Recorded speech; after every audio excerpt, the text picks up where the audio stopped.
on the next lane. I remember when I had you, I bought you 100 roses, and I left them in your backyard for you to find them. For you to find them. For you to find them. For you to find them. I Millie rock on any block, Batman. Gotham isn't safe. Now I gotta get some cool fucking 70s disco lights in my room and shit. Yeah, you just look boring right now. I don't know, man. If you look at them thumbnails when I'm smiling, it's shining everywhere. So I don't know. Yeah, it seems like every time Scott gets you on a thumbnail, you look fucking like gorgeous. You just sitting there like you look fucking tremendous. I hate you. Your skin be glowing and shit. I look that way because of this. Cucumber and lemon water, man. Let me tell you. Mm-hmm. I feel really good. I haven't taken no real breaks from the gym yet. It's been 2 straight weeks. I feel good. You know what I'm saying? Look at us making better life decisions. Scott, what's that? I said, Scott, what have you been up to? Oh, nothing. Come on, Scott. No, it looks like I'm moving at the end of the month. Let's go. I still have to figure out the place, but that's a lot easier than getting everything set up to move. Other than that, I've just been editing. The movie's going to be done this week. Awesome. What movie? The one that I filmed in like 2019. Okay, nothing wrong with it. Yeah, I remember. And he's finally done. I can't wait to see it. I'm excited for you, man. That's what's up. Let's go. Yeah, it'll probably suck, but No. Listen, you put it out, and what'll be is what it'll be. Yep, exactly. That's all it can be. Exactly. There was a topic that there was a few topics that we were supposed to touch on from the last podcast, if I'm not mistaken. You want to talk about Biggie Smalls first, or I have a microphone too? Even though it's not plugged in, but like I just want it there for like the visual. I'm gonna get like a really nice laptop, and then it's gonna be on and popping. What, you gonna get yourself a Mac?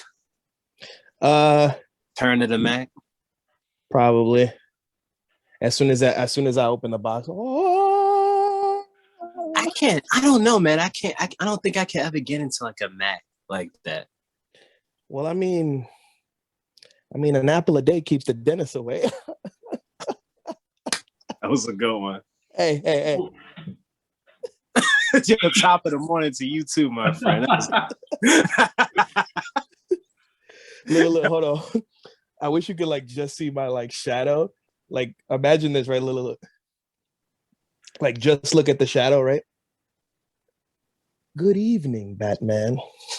Like you just hit like the little microphone, you just hit a microphone, you just hit a little.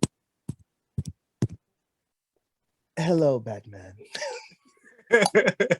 It is I, the Riddler, obviously. I love the idea of him showing up in like a question mark suit and a top hat and be like, by the way, I'm the Riddler. In case you've forgotten. If you didn't catch on after my 758th attempt to try to prove that I'm smarter than you, with the Riddler. It's old Ridley. The Riddler would definitely keep count like that too. It's me. You know who it is. Hey. Back again like an ex-girlfriend. It's me, Riddles. It's me, old Ed. How you doing? Hey, Brucey, baby. Oh yeah. In attempt number 702, I figured out your secret identity. Surprise. By the way, oh hey Dick, no one cares about you, but you're here too, bird boy. I figured you out in 305. No, it's the bird boy nobody cares about is Tim, unfortunately. Oh yeah, that's true. That's the bird boy nobody cares about. Dick Big gets respect. Jason Todd will shoot you in your fucking head. So I don't think Jason Todd gets respect. I think Jason Todd has fear. Yeah. I think he has the respect of fear going for him. Yeah. He will No. Guys. We literally saw him shoot several people standing on top of an armored car, like in broad fucking day. Let's maybe leave him alone. Holy shit. Jason Todd built different, man. As fuck. Built way different than the rest of them bird boys. Mm-hmm. Oh, Scott, I meant to tell you, I'm gonna send you some audio to use on our outros. I think it'll work really good. Cool. I'll give you like the specifics. You talking about my boy B-Ride? Uh-huh. We're gonna end them just for you to find. It's gonna sound good, Scott. It's gonna sound good, Scott. Scott, wait till you hear it. It's amazing. Mm-hmm. All right. His little brother. I remember his little brother was a little ass boy. Yeah. Grown ass man rapping about like some real heartbreak shit. yeah, it's crazy. My shit got a pop filter and everything. Boy, I mean, time to play the game. What we got on the agenda tonight, gentlemen? I saw a couple movies recently. Go ahead. You can see the unconnected wire. Well, you know, what I okay, so I've seen three things. The first one is Palm Springs. Have either of you heard of it? No. Tell me all about what. That sounds familiar. Okay, it stars Andy Samberg and the I don't know her name, but it's the girl from the Black Mirror episode, the Star Trek parody. Which one? Which girl? It's the main one, like the girl who gets like put in. I know exactly who you're talking about. I don't know her name, but I know exactly who you're talking about. So it stars them in like this Groundhog Day comedy where Andy Samberg has been living through the same day a bunch of times. And during one occasion, she gets put into that same loop. Okay. To where it's like anytime they go to sleep, they wake up back at the start of the day. And it's the day of like her sister's wedding. And she's not really happy about it. And then as the movie goes on, you start to like see her side and perspective a lot more. But it's genuinely fun. Like I would give that 8 out of 10. Okay. You know what's a movie that I saw like circling Facebook? Like, you know, randomly like Facebook has those channels that like bring up like older movies and stuff like that. Mm-hmm. It's not like an old ass movie. Did y'all ever see Legion? Yes. Yes. So Facebook recently has just been like deciding my algorithms is going to be random clips of Legion. Why that movie of all? I have absolutely no clue. But for whatever like our reason, algorithm has detected. For whatever reason, my algorithms have been showing me Prevision Jarvis trying to box that dude that looks like a more fit Elon Musk. Oh my God, that is the best description I've ever heard of that dude. Like that's been my entire timeline random. Like I'm just scrolling through videos, it'll be like random stuff. Perk Angle doing a front flip in TNA, and then the video under it, it's fucking Vision pulling the sword. I gave him what he needs. Like, yo, what is happening? Why is it Legion right now? Oh, dude is crazy. He's an angel in one movie, right? And then in every other fucking movie, he's like a racist cop or some shit or something. That dude is. He killed Mike Jordan in Fruitvale Station. That was him. Oh my God. Speaking of which, Fruitvale Station is one of those movies that I only needed. I feel like it was. No. You sure? I would bet money on it. Hold on. I think it's Chad Michael Murray. Cops, right? Yeah. He was one of the cops at least. All right, hold on. I always knew that dude for looking like I was gonna say Michael B. Jordan, looking like Elon Musk. He looks just like Elon Musk. He looks like Elon. I He looks like Elon Musk if he was like a gym rat, because he's like in really like decent shape at all times. I don't think I've ever seen him in something where he's not in good shape, at least. Like he's not killing nobody in the body department, but like you know what I remember? I remember that dude. He was in Walking Tall with The Rock. The Elon Musk dude. Yeah. Oh my god. You know, it's messed up. This dude has probably a really good ass like track record, and it's like I feel pretty shitty calling him the Elon Musk dude. It's like it's the black people meme, the Leonardo DiCaprio. Yeah. That's the dude that look like Elon Musk. He was in Legion. He was one of the motherfuckers that let Michael B. Jordan get shot. Yeah. God damn. They don't even say, dude. They'd be like, "Oh, that's Cuz." Yeah, it's definitely Cuz. He's definitely Cuz. He's definitely no. I mean, listen, being Cuz instead of dude when you're like a forgettable white boy actor, it's a compliment. That is a compliment. So if you're a white actor that's like people fuck up your name a lot, if we call you Cuz over dude, it's at least like it means we like you even though we don't remember your name for shit. Yeah, that's what Cuz mean. Yeah. In that context, in other contexts, it's probably you getting checked by a Crip. Yeah. And in that regard, be careful. Yeah. All right. The next thing I watched, it's a show on Amazon Prime. It's called Undone. I wanted to watch that. How is that? So just to explain it, it's rotoscope, but it's about this girl named Alma, and also her sister is having a funeral. Didn't make that connection until now, or not funeral, wedding. Well, not nice about the funeral, but yeah. Also, not happy about the wedding, and she ends up getting into a car accident because she thinks she sees her dad, who died years ago. And then she gets kind of cut in weirdly, surprisingly close to Palm Springs, but like she kind of gets put into this like loop, like she's kind of like losing her grasp on like reality and time. And so she'll be like laying in the bed one second and all of a sudden just like at home having a conversation with her boyfriend.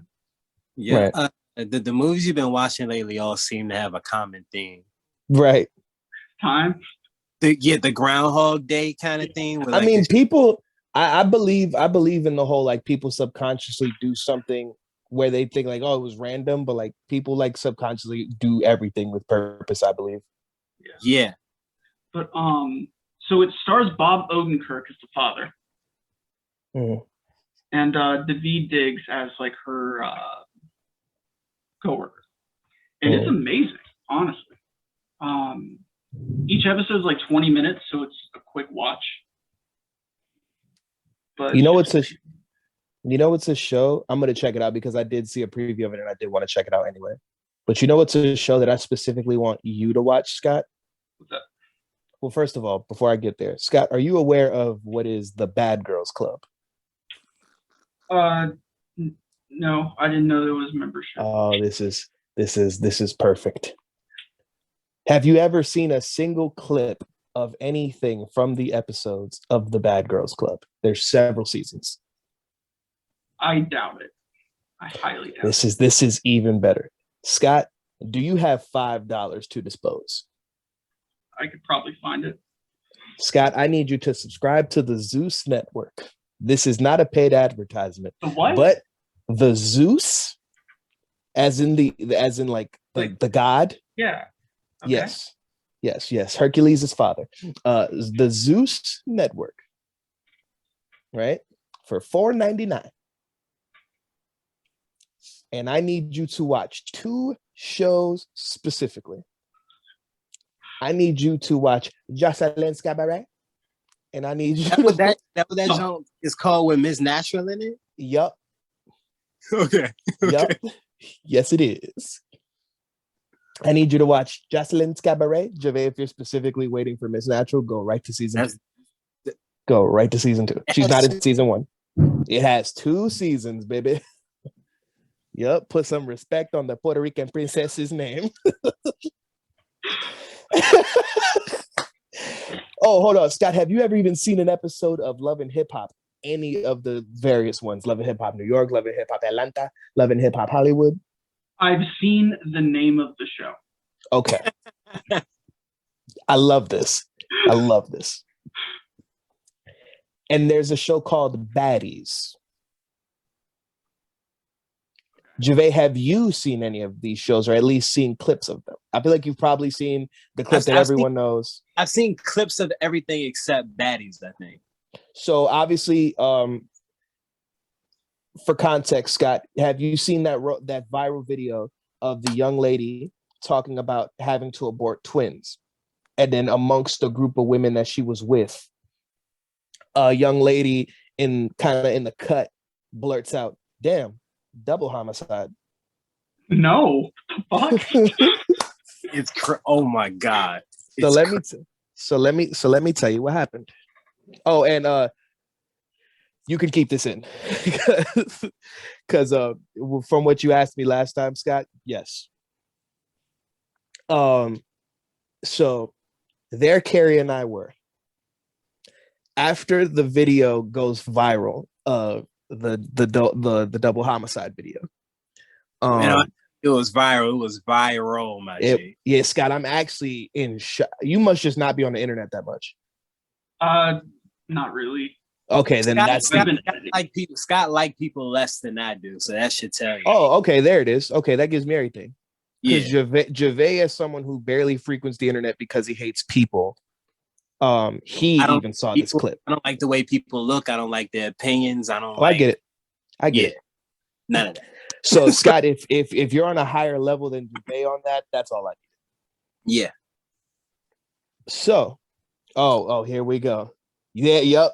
Go ahead, watch that real quick. It's the one. Scott. Yeah. All right. And then I'll give you the context afterwards. Making ladies to understand it. You can change your life. You can get out of the gutter. Are you crying? I am. What's going on? Why are you crying? Man, it hit home for me. So come step up. Let me hear you. What happened? I was saying the gutter is a rough place, you know, and you got to do everything, any and everything to make it, you know, every situation, including aborted twins. You feel me, to better yourself because they do want to leave you. But you just had an abortion, twins, and double homicide. What the fuck? Now, Okay. two very amazing video memes have been created through this. The one of her saying "damn double homicide," and then the split second of the young lady going "bitch." Yeah. So after seeing that video and it going viral, my lady calls me, and we both caught wind of it at the same time. And I told her, "Hey, I'm already subscribed to the Zeus Network. The reason I was subscribed to the Zeus Network was to watch the One Mo Chance. That doesn't matter right now. But and she goes, "Oh my God, we should watch it." The very same week that video went viral was the week of the premiere. So at Sunday, 8 p.m. Eastern, there we were, all coddled up just to watch this show with no concept of the purpose of the show, the plot of the show, the direction. We didn't know what was going on. We just knew that Jocelyn from Love and Hip Hop was hosting a show called Jocelyn's Cabaret. I say it like that because when you watch the show, that is how she says it. And it's hilarious. This show gets mispronounced by multiple people on this show throughout the show. And it's hysterical. It gets called the Cabaret, the Cabernet, the Cabernet. It gets called everything except for Cabaret. The concept of the show, it's actually supposed to be a competition show where several women of different talents are coming on to perform on Jocelyn's cabaret. which is meant to be a I believe the term is burlesque show or burlesque. What I don't know if I'm saying that word right. Burlesque, you said it right. Go ahead. So it's supposed to basically be like she takes people that are, that like are openly hoes, tricks, some are just straight up IG models. Others are, one of them is a very accomplished porn star. Question. Yes. Before you continue, I think it's against the YouTube guidelines to say the P word for whatever. Is it really? I believe so. Okay, well, Scott, go ahead and bleep me on those. Yeah, for whatever stupid fucking reason. But yeah, hey, now we know. Yeah, I'm just gonna censor this whole podcast. Maybe starting right whenever he says. So, some are strippers. One of them is actually a very accomplished Magic City stripper, no less. But it's the cabaret is supposed to be like a striptease show. It's supposed to be like this whole thing, right? But basically, Jocelyn is trying to get these women to, she's actually like opening an avenue for these women of these talents to not have to deal with the aggravating constant stings that come with low end strip clubs and stuff like that. These women get treated like shit in most of these professions. The facts are facts. So the concept is actually super fucking noble. But this show goes off the rails every other fucking minute. There are fights out the ass. Oh, and Javed, it takes it back to like the old school reality shows where like people actually get a hand on each other before security just, you know what I'm saying? Because nowadays in reality shows, you move a table and security's already there. No one even gets a finger on the other. During the pandemic, I watched like every season of Flavor of Love to get that feeling back, right? They don't make reality TV like that no more. No, they don't. But like legit, I was just in here bored, and I was on Amazon. I was watching every season of Flavor of Love. I watched like a bunch of reality TV shows that like weren't like it's not like if people had beef, they actually got a hand on the other before something would get like disrupted. Yeah, so and it was infinitely more entertaining back then too. It was so crazy. If you appreciated that aspect of reality TV, like that car crash style of reality TV, Jocelyn's Cabaret will give you that. Okay. There's no censoring. So there's no bleeps. There's a shit ton of nudity for the pervs out there. I doubt you could probably say pervs will probably bleep that one too. But for the McNasties out there, there's a shit ton of titties and vagina and you name it, it's out there. There's listen. You gonna see a shit ton of ass. You gonna see a shit ton of yes. Listen, of all sizes, there's like some Lil Jones, there's some Big Jones, there's some, you know what I'm saying? There's some fat heavies. Get back on track. Listen. One chick even got a little bit of a fupa. Yo, get back on track. I don't know what any of this means. But... So that's heavies means titties, Scott. Like big ass titties. Yeah. Oh, okay. Big ass. Yeah. The bigger they are, the more exaggerated you got to be when you say that. Sometimes if them things are stupid, don't even say the word, just hair. If she got the hair, it's like you're having a stroke. You got to borderline lose your face. And you said all of this is on Zeus. It's like what Zeus is Network $4.99? What is Zeus Network $4.99? It's a streaming app. No. But on God, I've never heard of that before. Like Zeus Network is a streaming app, and I believe Ray J helps produce it. I gotta get it now. I support all things Ray J. Yo, I put Scott on to Ray J, right? Scotty, welcome aboard. I put Scott on the Ray J. Welcome to the Ray J train, boy. Yeah. If Ray J did it, we probably support it 9 times out of 10. Ray J has not missed, my G. So, actually, you know what? Moving forward, when we do start potting in the same room and shit like that, I say we get Raycons. Okay. Say we get Raycons. Okay. Matter of fact, speaking it into existence, we are gonna get a. We're gonna get not even Ray J on the show. We're gonna get a Raycon sponsor. It's gonna happen. I want Ray J on the show. We're gonna get a Raycon ad. I want to be in the same room as Ray J, and I want to ask him a bunch of questions. And then I'm also gonna tell him about VJ. We're gonna tell him about VJ. Why? Where did you get this concept from that like somehow me and Ray J are like the same because you never watched Love and Hip Hop, and the way Ray J is on Love and Hip Hop is very similar to how you are behind closed doors. Okay. Speaking of which, I've showed Vegas. Oh my God, this is so funny. It's from Love and Hip Hop. It's my favorite clip I think I've ever seen in my life. Is it the Ray J hat moving thing? No. But that's a funny one too. This is something special right here. You are getting physical. Like, ma'am, his feet are flat to the ground. Before Scott showed me that, I had never seen that clip before, and I knew exactly where she was going. Listen. Well, yeah, it said in the title. Did it say it in the title for real? I was paying attention to like. Oh, also, I'm almost 100% sure that they're still together. By the way, that's wild. Mm-hmm.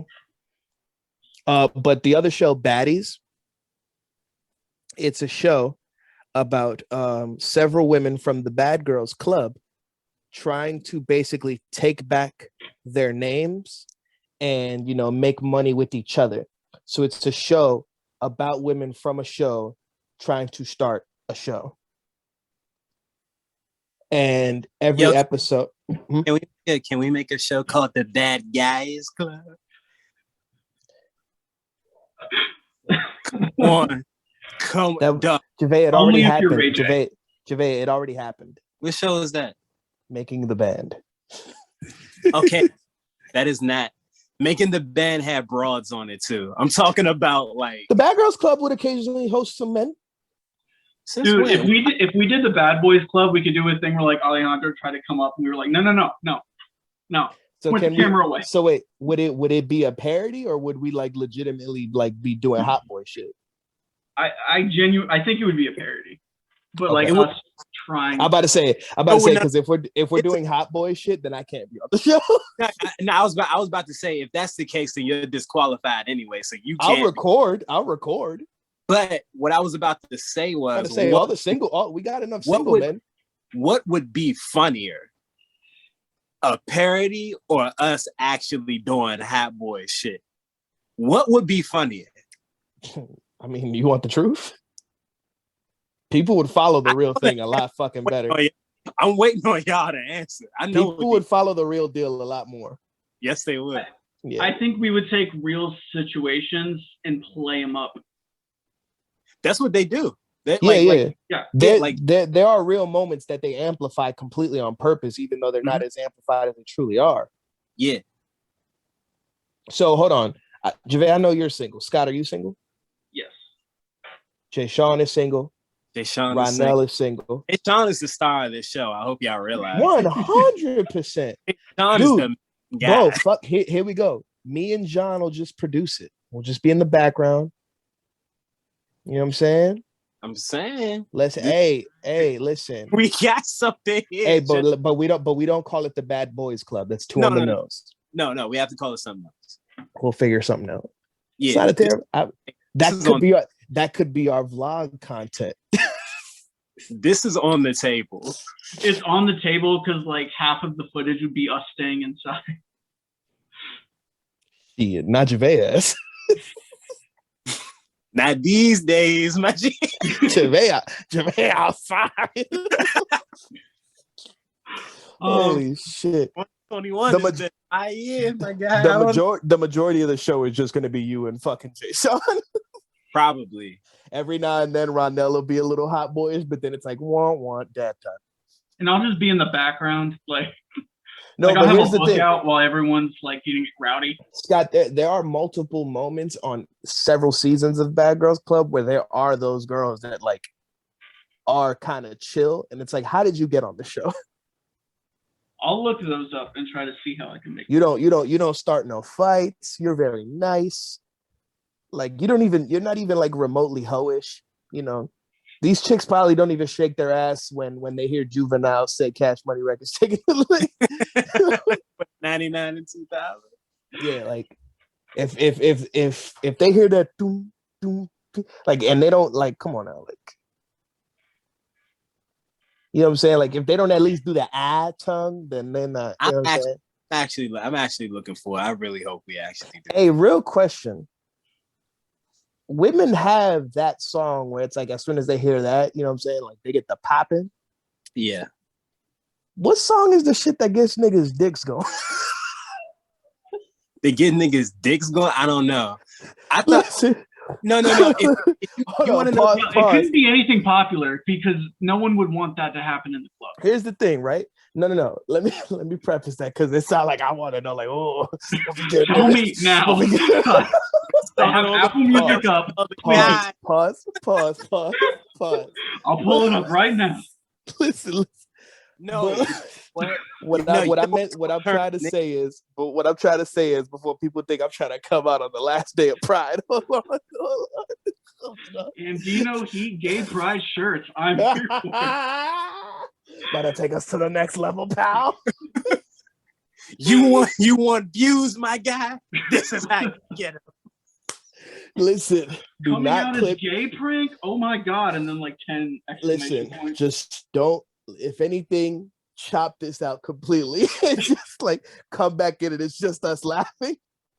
So no, I'm gonna take the moment where you say that, and then I'm gonna cut to later in the stream where like all of us are just sitting quietly. Oh no! Just have that play in silence. What I meant to say. What I meant to say was, women have the ass shaking anthem. What is the song that is like the male equivalent where it's like, like this one's for the fellas? Not the thing. I'm honestly thinking about that anthem. Dude's just sitting there, just ew, just windmilling it. That's nasty. Ew, dog. No. That's just a fetish at that point. That's not. Ew. No, honestly, I'm trying to honestly answer. Oh my god. A song that makes niggas become niggas is Nuck If You Buck. Okay. If there's a room full of niggas and you play Nuck If You Buck, every nigga's getting up. Honestly, I'm gonna argue with you. Okay. And say finito.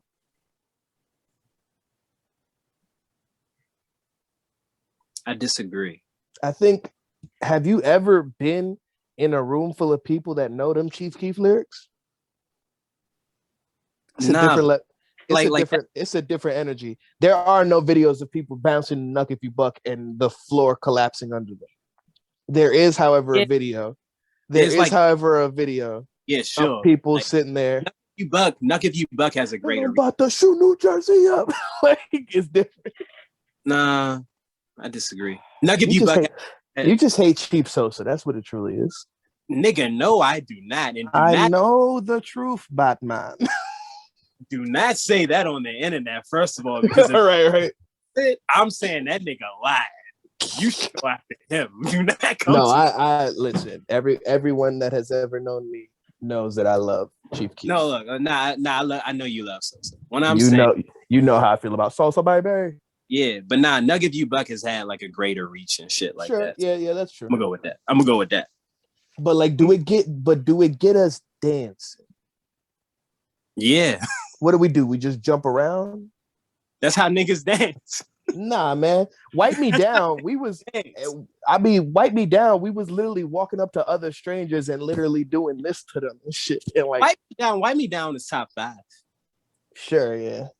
But listen, you've absolutely been out and Wipe Me Down came on, and a stranger Yeah, definitely of the male fucking species. yeah. Shoulders, Would- chest, and sand shoes. Yeah, Absolutely. would then proceed to, without saying pause, wipe Yeah. by your fucking pants. Yeah, Whereas in any other scenario, that's a pause. yeah. But not in But that scenario right there. That's okay. But if you hear "I'm on," here he comes. Wipe me down. So- I'll even say wipe me down is top 3 for men. Absolutely. Wipe me down is top 3. I don't know why hearing myself say absolutely, I immediately thought of R. Kelly.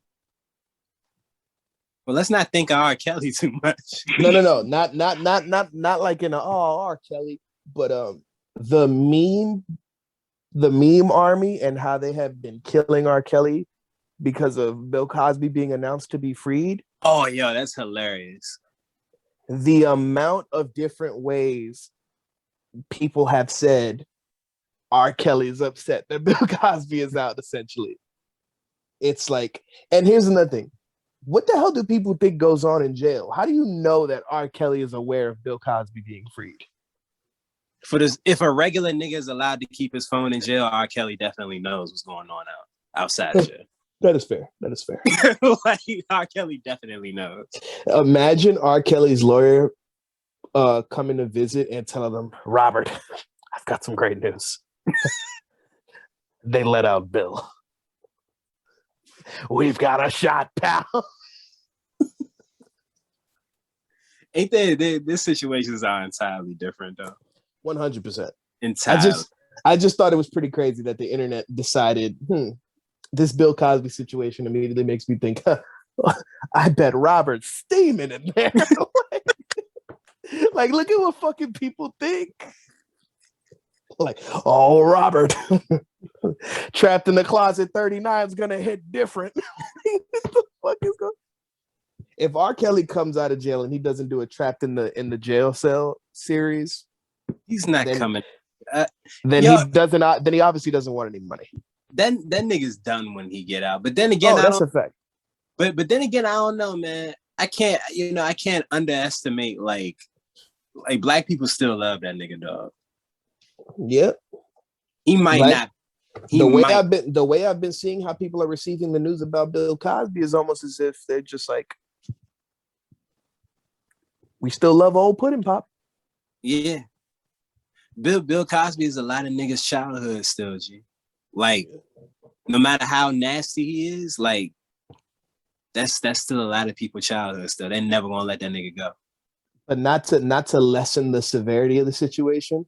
But when Bill Cosby was getting pulled into that car and he hits the that was fun. Yeah. That was fun. That was sick.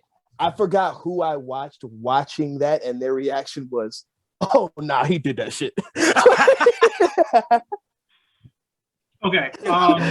So if you had to choose, you have to pick one or the other. Mm-hmm. After Bill Cosby comes out, he has a new hour special, comedy special, where he talks about it. Or when R. Kelly gets out, he has a new album. And you don't know if he's talking about it. R. Kelly is a better musician than Bill Cosby is a comedian. I'm gonna be honest. So off that regard only, am I gonna go Robert Kelly? I don't condone pedophilia in any fashion. I actually hate pedophiles. Well, not actually. I hate pedophiles, because that's normal to dislike them. But being unbiased in the situation and strictly picking for the sake of the parody of your question, in my opinion, R. Kelly makes me enjoy music way more than Bill Cosby has ever made me enjoy comedy. But would you be more? Oh, sorry, go ahead, Jabay. I'm going to go the opposite direction on this one. Entirely different reason, right? Mm-hmm. Because I do agree with you. R. Kelly is a completely better musician than Bill Cosby is a comedian. However, I think Bill Cosby is so fucking old and probably so fucking salty that I think if he did have an hour-long special, he's probably going to come out and talk about a whole lot of shit that people don't want him to talk about, and I want to hear it. Well, if that's the special and it's not really comedy, it's just him being old, bitter, at just dropping bombs. But also trying to be funny. I don't give a fuck if he's like the funny part to me. You're saying you would rather an hour of Bill Cosby doing a tell-all stand-up. Yes. Okay. I want that nigga to tell everything. Because I promise you, if he come out and he get that opportunity, he's old as shit and he's about to die anyway. Yeah. He's gonna be like, okay, well, you know what? Since y'all motherfuckers did this to me, you, all of y'all. Yeah. He's gonna go full American gangster at the end and just be like, I'm gonna give you everything. Yeah. And that's right, Scott. That's right, Scott, because it always comes back to Denzel. You understand? You understand? I'm telling you, G, that's what I want. That's what I want. If Bill Cosby comes out and gives it up, I'm definitely here for that. I don't feel like we gotta phrase it like he gives it up. I feel like he gave enough. No. That doesn't mean that in slang. Yeah, I was trying to be funny. My fault. It worked. I'm sorry. It worked really well. No, your face was like very serious. So yeah, I have dead. My fault. If you had more of like a cheeky face or something, I'd probably be like, I think the delivery made me be like, no, Scott, no, that's not what I meant, bro. No. Like, oh no, Scott, wait, I'm not that kind of guy. I do that. Scott face was straight as hell. He said, "Yeah, I hope he doesn't give it up." Like I was like, "Wait, no, Scott, you know that's not what that means, bro." I'm sitting. I'm like, "Oh God, I'm a bad person." Let me get ahead of this and apologize. right. Hey, listen, that's what you got to do in the media. If you don't get ahead of it, it'll kill you. Last movie I want to talk about. Mm-hmm. It's still technically in theaters, but you can rent it. It's called Mainstream. All right, so picture this, okay? Okay. Andrew Garfield, like, crushes it, right? But he's playing like a Jake Paul type. Wait, what is social media influencer? I'm sorry. Gervais, what did you just say? Eduardo.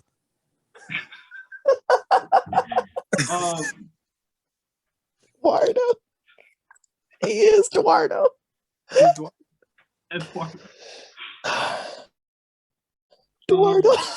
Okay. I'm sorry. That threw me off. Go ahead. Okay. So it's fuck. All right. I know. Like I'm taking everything.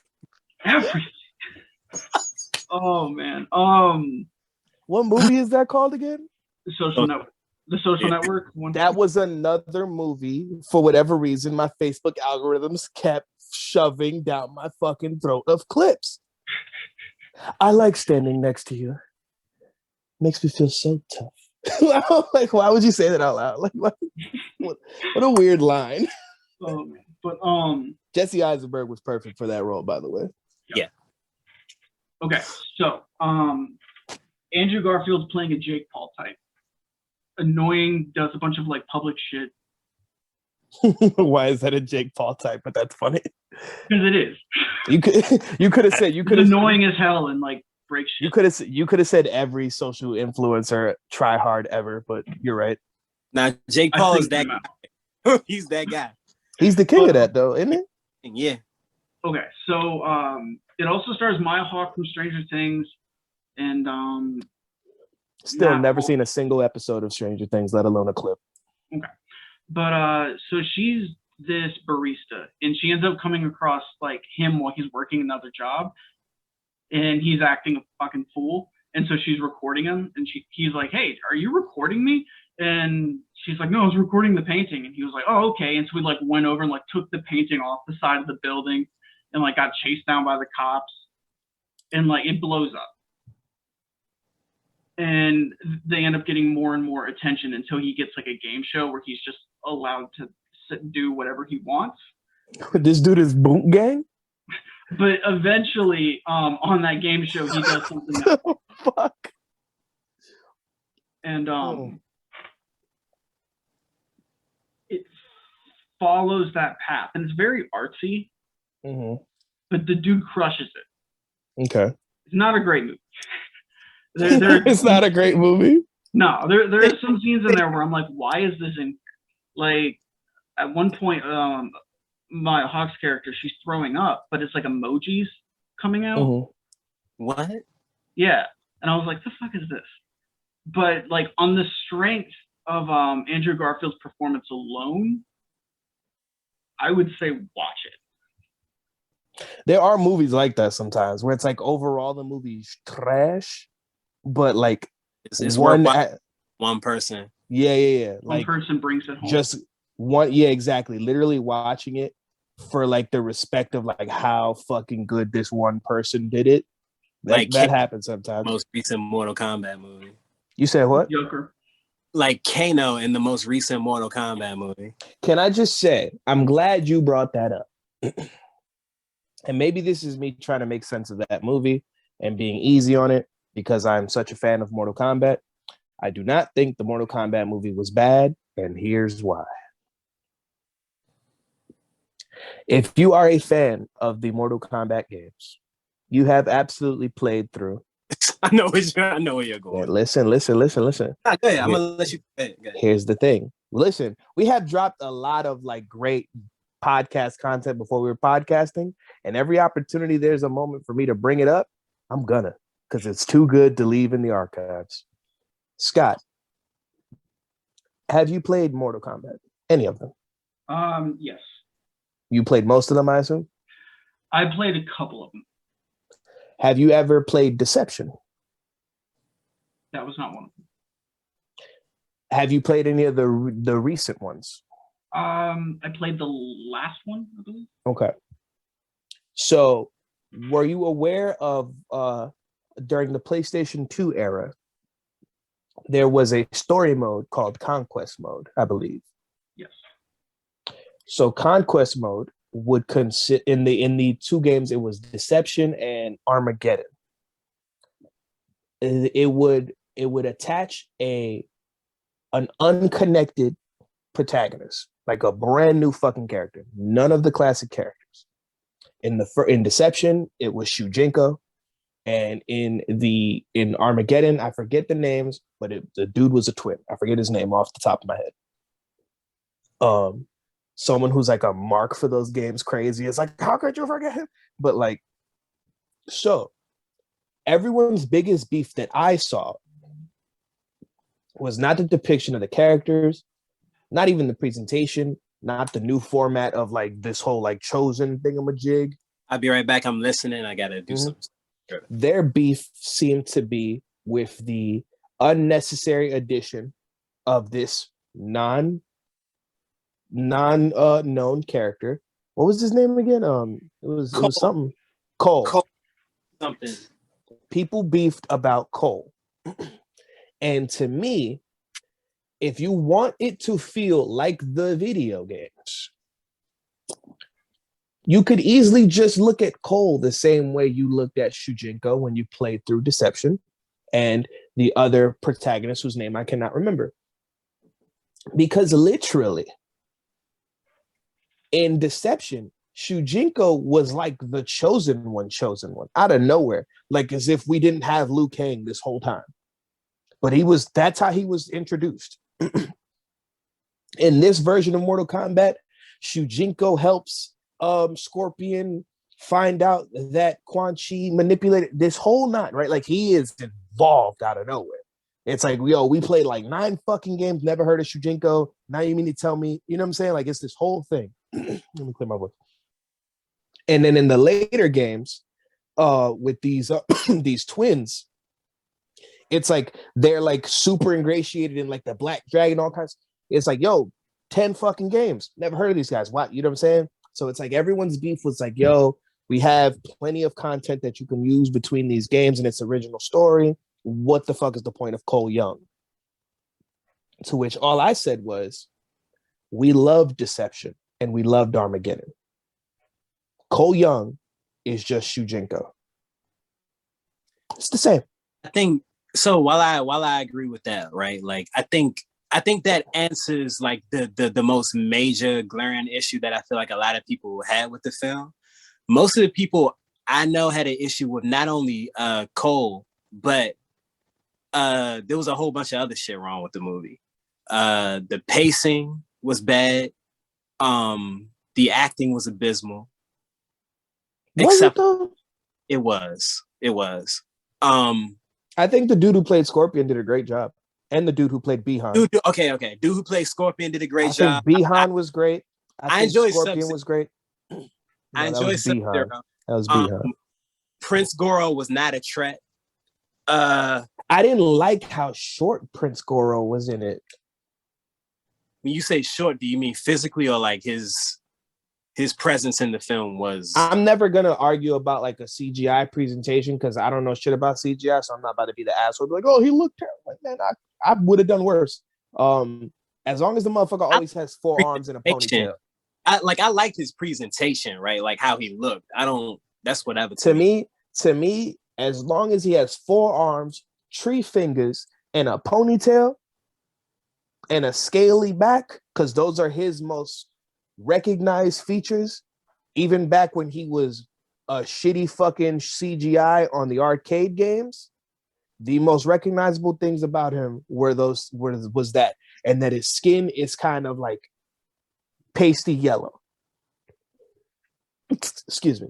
So to me, as long as those things stay common, I'm never gonna beef it, because it'll always remind me of Dragon Ball Evolution when Piccolo wasn't fucking green.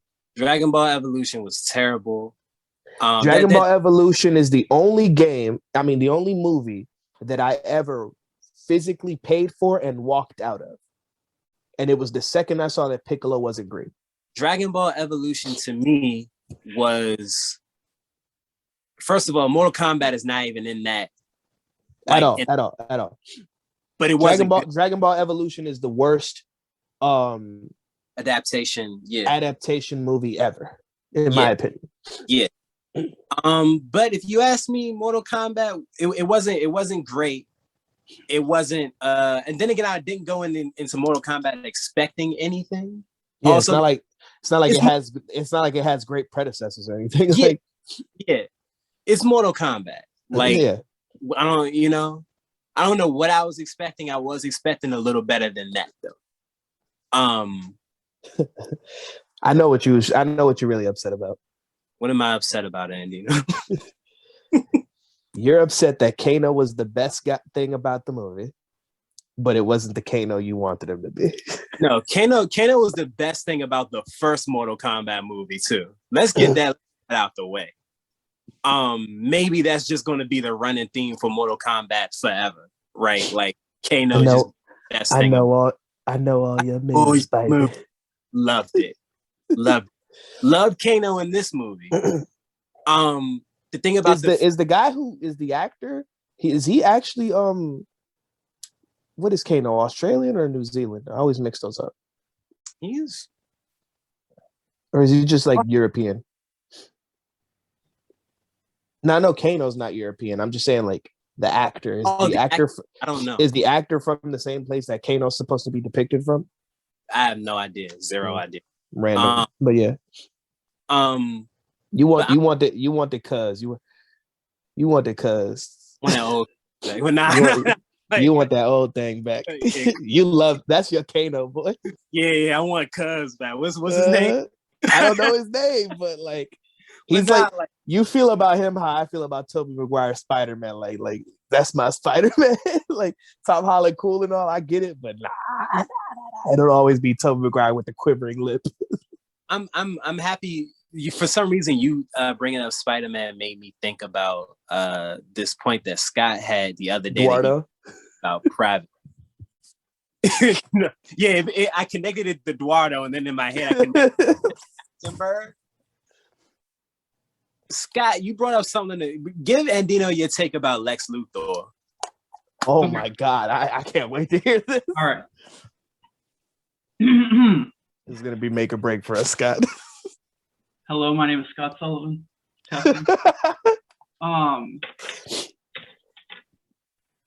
The Lex Luthor in Batman vs Superman is not nearly as bad as everyone says it is. Okay, Scott, let's go. Let's go. First, you have to look at the story and the story that they wanted to tell.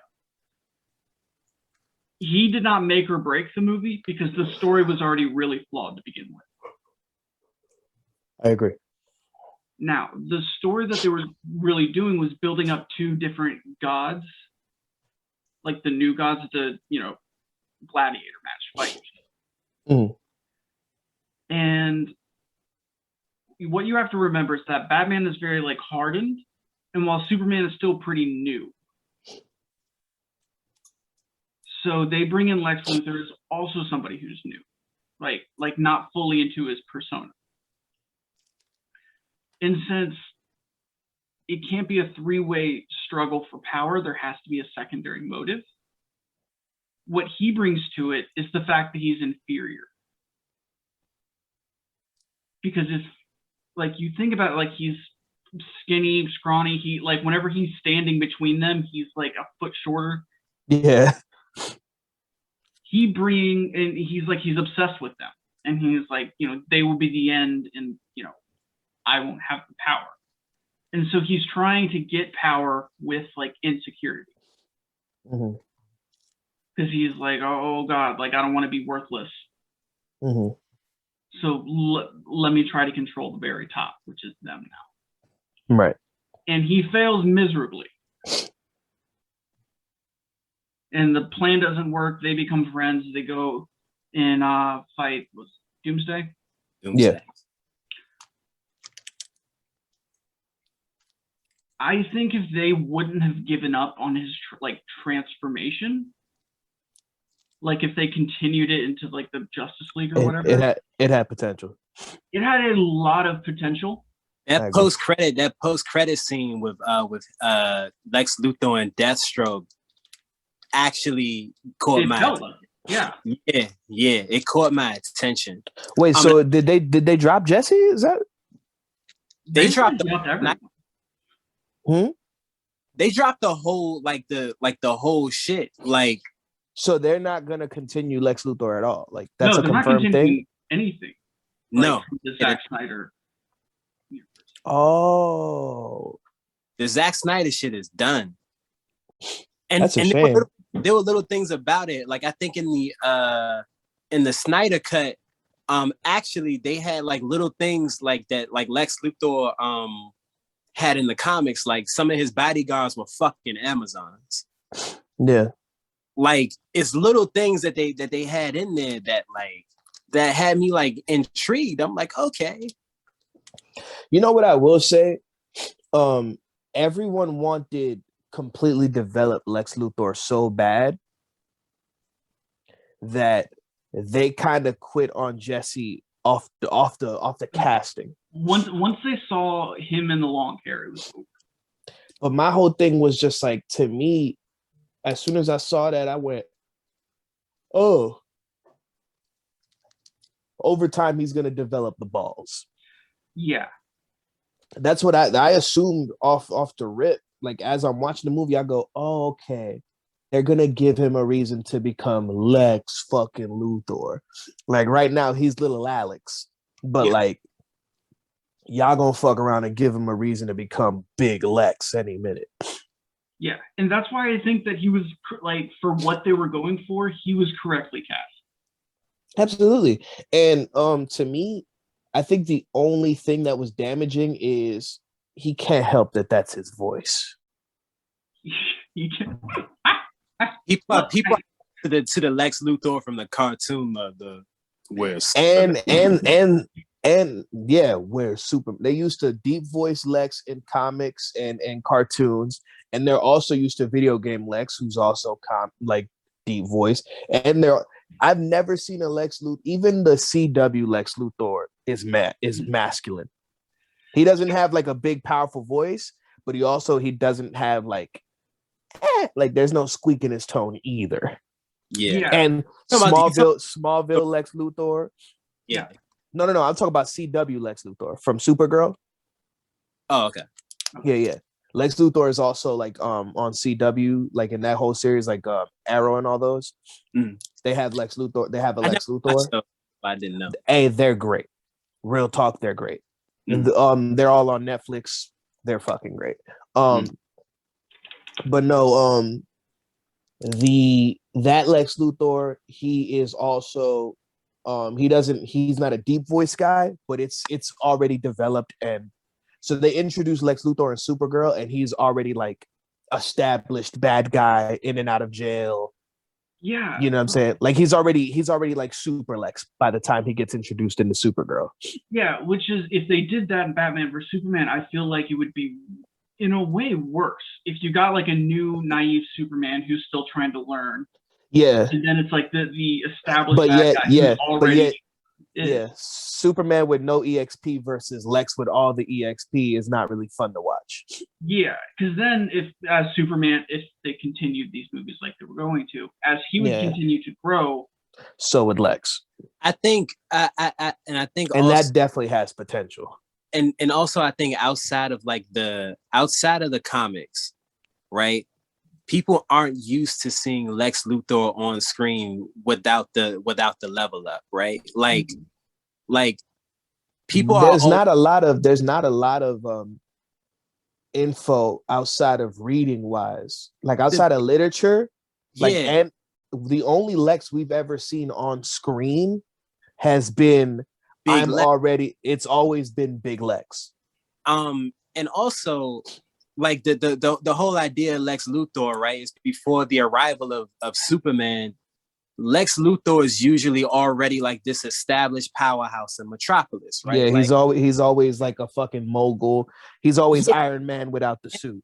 Yeah, and the idea of Lex Luthor becoming like this grand villain is him seeing Superman and getting jealous. Yeah. Right? Because like I'm supposed to be the hero. I'm the big everything in Metropolis, right?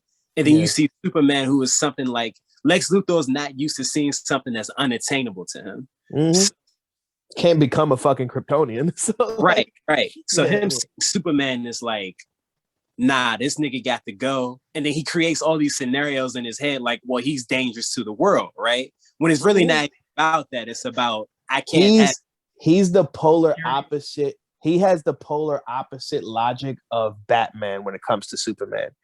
Like, I feel like there's three ways to receive Superman. And I'm going to be honest with you guys. Me, the way I am, I would receive Superman the same way Lex receives him. Side note. Minus the ego part. But the whole, like, this nigga can't exist here. We have to fucking, like, get him out of here.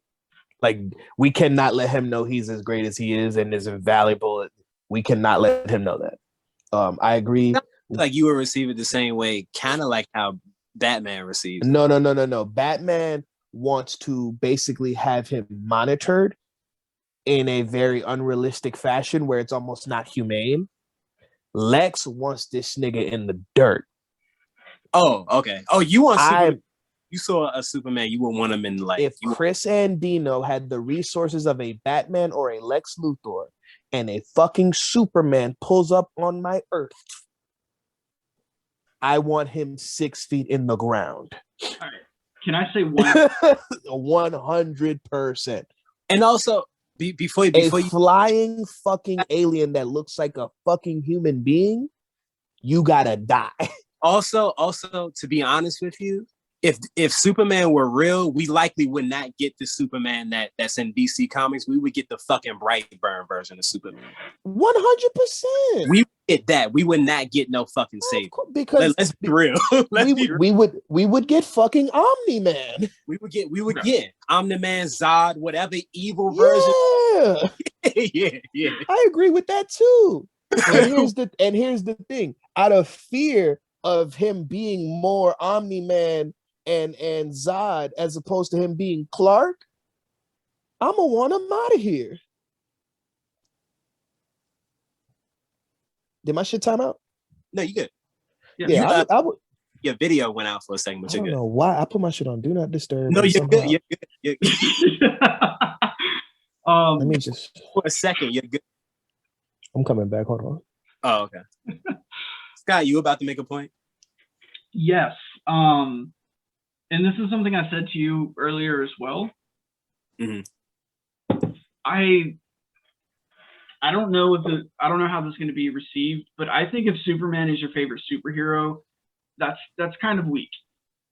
He's my favorite DC. He's not my favorite DC, but like in the whole Superman versus Batman debate, I always pick Superman because of logic. But just like straight across the board, like favorite superhero. My favorite superhero, like DC or Marvel? Yeah, sure. It's Captain America. It's always been Captain America, specifically Steve Rogers. Yeah, but if your favorite is Superman, like your absolute favorite is the guy who can do everything. No, not at all. Like I feel like that's the same as your favorite wrestler being Hulk Hogan. Yeah. I see what you're saying. Yeah. I guarantee you though, like people born in like the early 90s and late 80s, there's a good chance that Hulk Hogan and Superman are like their collective favorites. Like someone born in that time probably. I have so I went out on a date with somebody, right? Oh.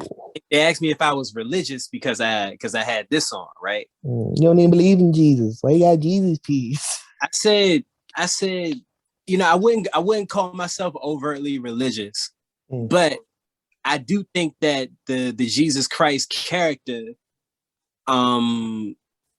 is something to strive toward, right? To become like a better person, a more selfless person, shit like that, right? Gervais is about to upset every God-fearing Texas red right-wing motherfucker ever. I feel it in my core. All as a collective suck my dick. Anyway. All the yeehaws are about to fucking burst into flames in anger. But the like Jesus Christ as a character is very much unlike the people who worship him now, like Christians and shit like that, right? Yeah. I think if someone were to similarly look at Superman in that way, right? Like Clark Kent, the character, is a good person. Absolutely. Right? If that was someone's reason for Superman being their favorite like character in that way, then to me it's fine. If they liked him because he can do all the things that he can do, then I think it's different. I think Superman. I appreciate that about Superman, though. I appreciate that he always tries to stay on the right path. Superman to me is what people should strive towards that have power and choose to do the right things with it. 100%. That is like he has ultimate power in this world, right? Mm-hmm. Jesus Christ. Right. You know, and like Superman's uncle said, with great power comes great responsibility. Scott. Steve, that was it. That was the one. Good job. Nope. But no, I think if people view Superman for that reason, then yeah, sure. All right, now let me tell you why I think Batman's pussy. What's up? Tell you why I think Batman's fucking pussy. Why do you think he's like in your corner right now? Just like keep talking. Huh? I say he's in your corner right now. Just like keep talking. Listen, dirtbag. Let me tell you why I fucking hate Batman, and I hate Batman fans. More importantly, I hate Batman fans. You hate Batman fans more or Superman fans more? Batman fans, and I'm gonna tell you why. Okay, let's just isolate everybody. No, here's why. Like shit. Like fuck everyone except for like 4 people in Detroit. No, here's the thing, right? Here's the thing when it comes to my beef with Batman fans. For one, I dislike that Batman fans can't accept the fact that he is written to be broken. Those fans that cannot admit that he is written to be broken fucking annoy me. Okay. Like, if you want to like Batman because in concept you think he's fucking cool, awesome. But in theory, like realistically, him, Green Arrow, who's another human being with just really like you know what I'm saying? Like who? Tony Stark. No, I'm talking DC right now. Oh, just DC? Yeah. Basically all the Justice League human beings that are like quite a few then. You know, the Bat family, Green Arrow, but more specific, like the original Justice League people first. Just like I'll keep it there for a second. So Batman and Green Arrow. Batman and Green Arrow. You niggas have no business putting on them leotards. Do you feel the same way about Black Widow? Yes. I'm waiting for explain why. That's what I'm waiting on. Here's the thing, right? At least, and this is where I give Marvel its credit. People like a Black Widow and a Hawkeye, when their handicaps are presented, they do not pretend like they don't fucking exist. Steve Rogers, even though, like, you know, he's my favorite character. Also, by the way, I enjoy basically every Captain America original character. Like, that's what I grew up reading. So, like, the Falcons, the Winter Soldiers, every other Captain America, John Walker, Isaiah Brett, I love all those characters in general. Like, I that's what I was reading when I was a kid, when I didn't have cable. But when those handicaps are made present when it comes to Marvel, like, for example, after getting a two-piece and an uppercut combination on someone, Captain America gets washed when, like, those big boys get involved. It's like, all right, bro, you're just someone on, like, some really good steroids. Yeah. You feel what I'm saying? Like, he get hit don't, once the right nigga, and it's like, I relax. Yeah, they don't pretend. They don't pretend like, oh, with perseverance, like, the only thing that's always been, like, steady with him, it's like he'll get back the fuck up. Like, if you don't kill him, he gonna get up. Like, heart is truly his power. That's cool. No problem with that. But a fucking Batman, for example. Batman, in every realistic situation, if he were to get into a fist fight with Superman, should be dead inside of the first fucking punch. Like, for example, a very fucking, like, famous movie did well. I believe it's called The Dark Knight Part 2, where it was older Batman in a very bullshit Hulkbuster Batman fit against a still in his prime fucking Superman. Yeah, because Superman age, yeah. Another fucking thing, mind you. Yeah, yeah. Batman is old and not in his best shape. First of fucking all, he fights Superman wearing a metal suit. Why are we pretending like we have not seen Superman knock whole ass buildings out? You want me to in a response to this when you're done, but go ahead. You want me to believe that Superman, after giving Batman several body blows, can still talk shit? I hate that kind of stuff. But how many times, like, especially in Injustice, they L out Green Arrow fast. Mm-hmm. Every time a big boy comes to play, Green Arrow is one of the first people that gets washed. Absolutely. The Bat family, several members constantly survive. Yeah.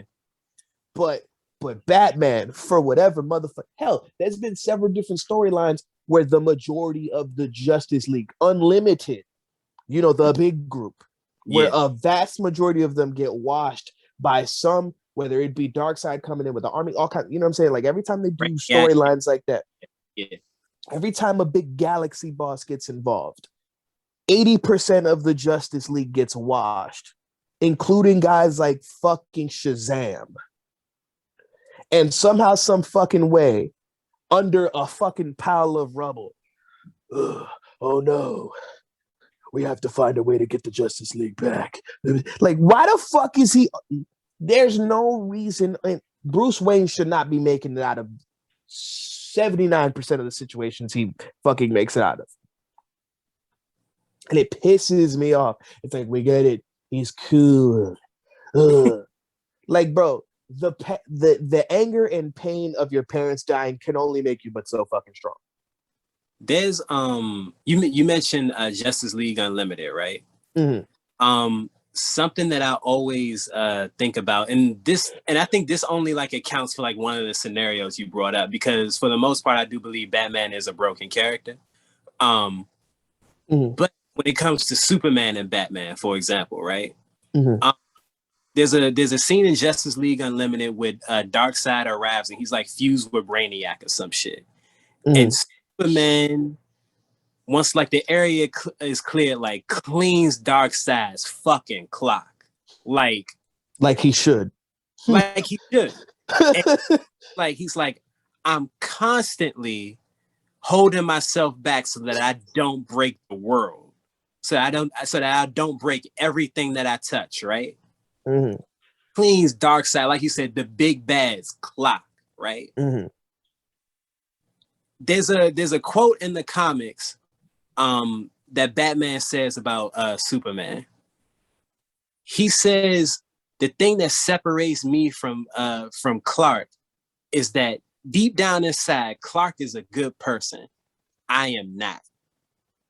The reason why Batman is able to go toe-to-toe with Superman like that, and the reason why Superman doesn't outright fucking kill him, is because Superman is not only always holding back to like different degrees for different people, mind you, right? Sure, on his Goku shit, right? He could like legit, he could clean like Diana's clock too, right? For sure. Absolutely, right? He could hit her in her shit. She can take more than Batman, obviously, right? Mm-hmm. But it's different levels for different people that Superman goes to.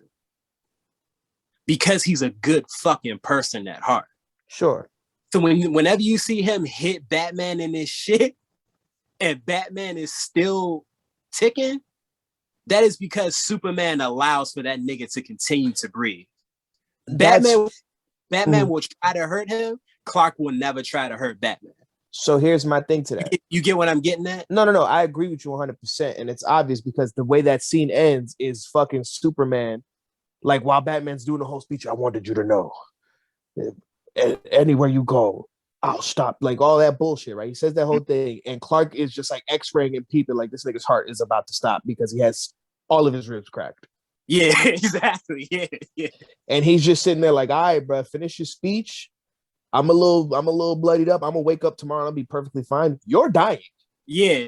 You are currently in the middle of dying. Fuck your speech. Like, he's like trying to tell him like, dog. Yeah, like Batman is legitimately giving him a whole victory speech, and Clark is just sitting there like, my G. You remember that thing that I can do? You know, like see through like all kinds of different metals. I'm doing it right now. Yeah. And there is bone cracks in your lungs, and your heart is not rocking. Yeah. Like stop talking and let me fly your bitch ass to the hospital. Which goes back to the point, right? Clark is a good person because he just got Bruce is fucking him up. Sure. And he's kryptonite like, and all. Yeah, and he's like, dog. I think Green Arrow was involved in that too, right? Didn't he like shoot a kryptonite arrow like at him or some shit? Because Bruce planned it because he knew Clark would catch it and then the shit would burn. Yeah. So like now he has like kryptonite particles in his face, and then Batman proceeds to punch the shit out of his now kryptonited ass face. Exactly. Which was pretty fucking hard. Like, don't get me wrong, that was hard. That was it's like, he's like, oh shit, did your face just become human? I'm now only gonna hit you with fucking shots to the face. Like, I'm not gonna hit. Any other time Batman works the whole body. But at this point, Batman said, I am a headhunter. Dude. Work that man's face. He's a technician. Dude had he had a fucking mouse. Like, I remember that his shit was crazy. But yeah, man, like I think that like, the whole like him and Superman thing, that's the reason why I think Batman usually comes out of that. Sure. Everything is just pure plot armor shit. Yeah, and that's what I'm saying. It's like Superman thing. That's an excuse. That's all I'm saying. Okay, and that's fine. Yeah. But like you can't pride yourself on being a comic book enthusiast and all that bullshit and actually say out your lips, like fix your lips to actually say in a setting, one-on-one, prep time or no fucking prep time, multiple fucking allies or not, Superman washes everyone. He's written that way. Yeah, he washes everyone in like across multiple universes. Unfortunately, that's just the character. And that's my thing. It's like I hate the concept of people arguing that written fact. Yeah. Like, fam, there's a reason he has the most basic superhero name in the fucking world. Because he's the first one. He's that guy. He's the dude. His name is supposed to sound like, I've never ever heard of a superhero ever in my life. What would I name them? And legit, like, it's meant to be that much on the fucking nose. A lot of people want Superman, like, because Superman is that dude. I feel like everybody else wants to put up like all these other people against him because they don't want to see him be that dude. Knock it off. It's a wrap. It's Superman over everyone, and it doesn't matter if you like it. Exactly. It's not about you liking it. He's written that way. Like, yeah. I don't care who you put up against that man. He is washing them, bro. Like, who? And then you remember when they started doing all these? Manhattan. You said what? Didn't he wash Dr. Manhattan? Yes. That's what I'm saying. He washed the dude that literally can change matter. After you use the restroom, you can cut it out if you want to. Bro.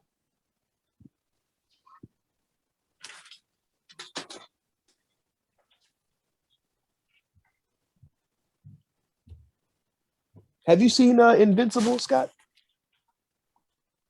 Not yet, but I'm starting it tomorrow. I think you'll like it. Honest Trailers did a thing for it, and I thought it was pretty funny because they related to how Robert Kirkman always takes a very popular concept and like makes it like a super gritty, more like something like relatable to home type deal. Like the same way he did, like obviously with zombies, with Walking Dead and shit.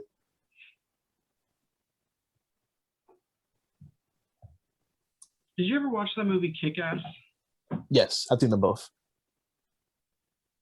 How'd you feel about them? I didn't hate them. I don't hate. Unlike most people, I'm not someone that goes, "Oh my god, not another thing involving superheroes." To me, it's like, if your take is different, I'll take it because like I'm a superhero nerd.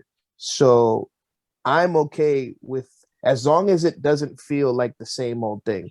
Like Jupiter's Legacy is this new thing on Netflix, and it's another superhero thing. But it is different completely. It honestly feels like I'm watching a Dark Sense kind of like TV show. Like it feels like Riverdale, except everyone's grown and also that some of them have superpowers. It's like it feels like that. Yeah. Okay, have you heard of them? I feel like I maybe have already talked about this, but Nicolas Cage's new movie. What's it called?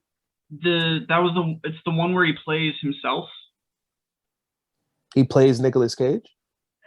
Yeah, okay. So it's like he's playing himself trying to get a role in a Quentin Tarantino movie. And he ends up having to perform for like a multi-billionaire's like birthday party. Like as his like previous characters, and then they get caught up in like a drug ring. No, I've never heard of that. Where is it? Later this year. Oh, it's not out. Okay. No, not yet. You know what I am excited for? Whatever that Western movie is that's about to drop on Netflix with Idris Elba and Regina King, not Regina Hall.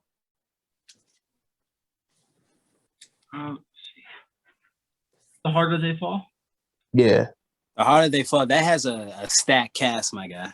Yo, you know what else? You know what's basically like an untapped genre that I think is very good? More modern style Westerns. Like, did you ever see Lawless with Tom Hardy and Shia LaBeouf? Yeah. What a good fucking movie, man. You said modern day Westerns, like like more nuanced takes on Westerns. I got you. Yeah, like to me, Lawless is one of those types of movies.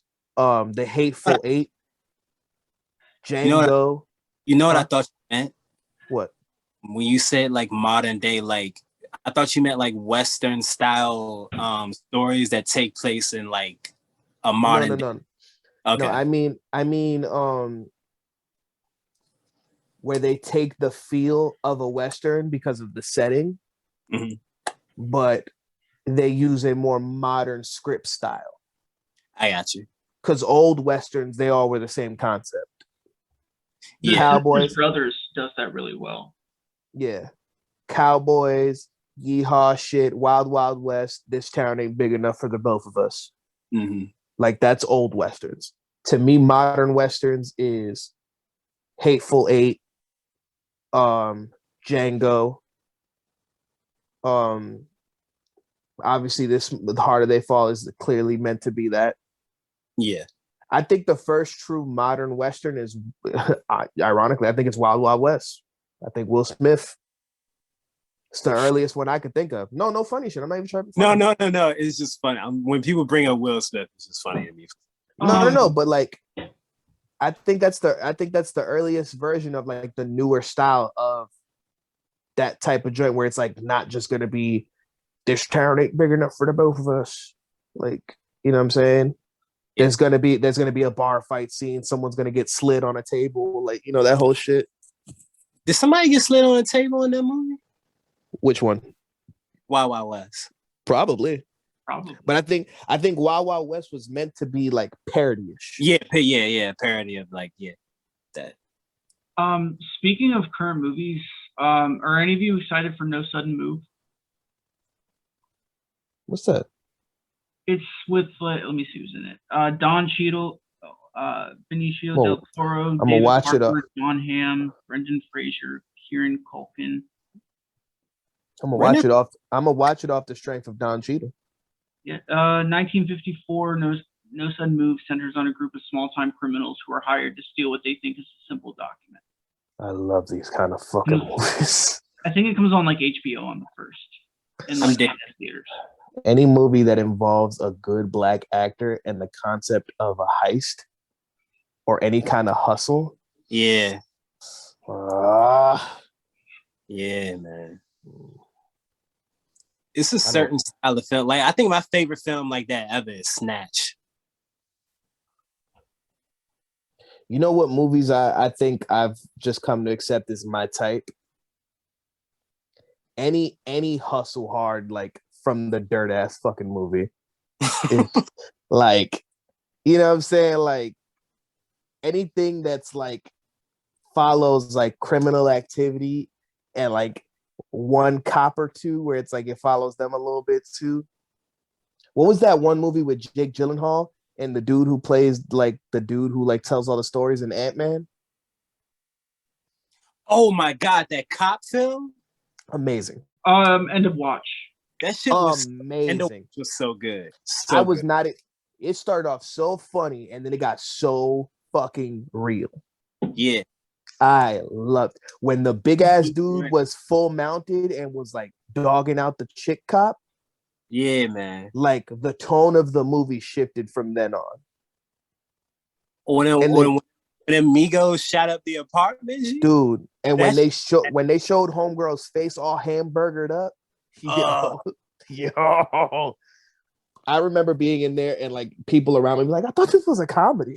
Like, nah, man. Mm-hmm. That was no comedy. Movies like that, Den of Thieves, Takers. Oh, I love those kind of fucking movies. Those movies definitely have like a tone to them. Like, them type of movies, man. Four Brothers. Oh, I love Four Brothers. Oh my god. Yeah, that real gritty storytelling. Oh boy. You give me a good Victor Sweet villain, I'm in. You give me a Victor Sweet villain or a 50 Cent protagonist, I'm in. Listen. Oh, and if there's a dude who's got a score, if you show me a movie trailer and a guy comes up to a group of like misfits and says he's got a score, you don't need to show me the rest of the trailer. I've bought my ticket. I've bought my ticket. If a dude comes in looking like Michael from GTA 5 and talks about a score, I'm in. I'm in 100 times over. And let that fucking group look like a fucking. I want the trailer like outline like a real basic outline of like what the score like. So there's $2 million in the set. Yeah, and then it does like an Ocean's 11 like playthrough of the situation where everything goes perfectly. Exactly. Yeah. But like it's not gonna go like that in real time. Yeah. And it has to be like 5 big actors in it with like 2 newer people coming in, introducing 2 newer people. Oh my god! And and understand that those 2 new niggas is finna fucking take over the movie.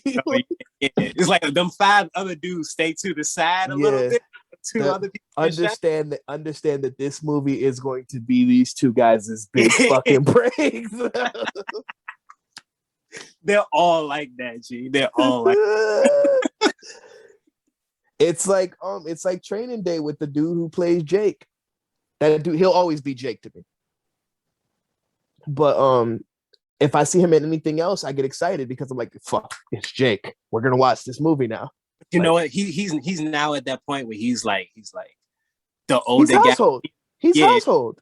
Yeah. And like, but like Training Day was his like. Yeah. Now we gonna watch you forever. Dude now, like the younger dude, he gonna let that younger dude shine now. And shit. Yeah. Yeah, man. Yeah. I remember when Denzel let me eat. Holy shit. I got an outro this time. It's not gonna be Denzel, Scott. Okay. All right. It's gonna be Christopher Walken.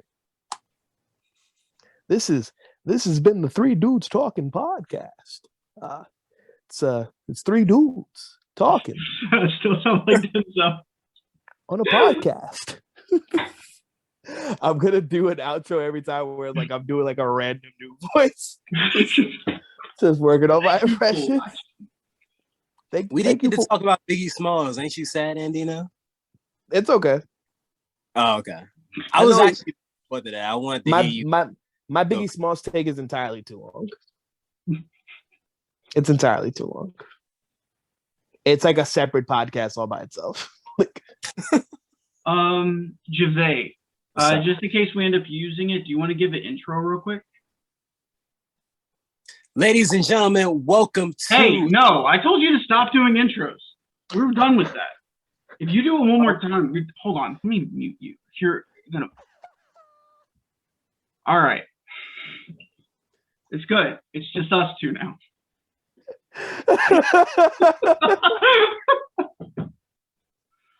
Oh my god. and then look, Javay, right? Like as we're like piecing out and shit, it's just for you to find them. And then it's just gonna be the mouse like going through the motions of what you need to do: subscribe, like, hit the bell, and then it's just about for you to find them. Send that song. Over. Yeah. I'm sending it. It's gonna be great, Scott. You're gonna love it. It's on SoundCloud. I don't know if you can download it through SoundCloud. Possibly. I can try. Right. You can get a SoundCloud. If not, I'll tell my little brother to actually just send me the file. Yeah. It's gonna be great. And then we're gonna use a different one of his songs as like the intro to like pan us in. No, because like certain like pieces, like we only need like seconds of it. So, and like question. If he's willing to allow us to use his music, a cool thing might be like to do some sort of like repayment type is if we maybe made a music video for him. He said just put his SoundCloud links in the description. No, I mean like is that an option for us? He's not doing that yet. Right now he's just all about making it and putting it out and letting it hit the waves and see what happens. Okay. But yeah, he was like, as long as all of his shit is like description attainable and clickable option on shit. I I'm got like, of that course you we're hear gonna do that. the shit that me, Ronell, and Drew did. Oh yeah, I was freestyling again. Oh, we was just rapping, yeah. I dig it. But yeah, I think Brian has perfect YouTube intro and outro options. Nah, he do. What you let me hear, yeah, you do. Yeah. We're gonna use Better Off Alone in the beginning, and then the ending is gonna be Roses. Roses It's gonna be perfect. This is my favorite shit. It's gonna be great. In the beginning, it's just oh, better off alone, and then it's coming in the Three Dudes podcast. And then like while we're outroing out, like you just hear it like developing in the back, kind of like Abba and Preach, where like as they're like ending it, you just hear the little yo quiero mi morena. Una cosa buena, morena. Eventually I'm gonna start doing it where it's like I'm like starting to do motions and it's like the song will start coming in the back. Like you know how sometimes like Preach will start dancing. Yeah. As Abba's doing the outro, Preach is already like dancing. I got you okay on me, man? That shit is I love that song. I definitely downloaded that, John. Can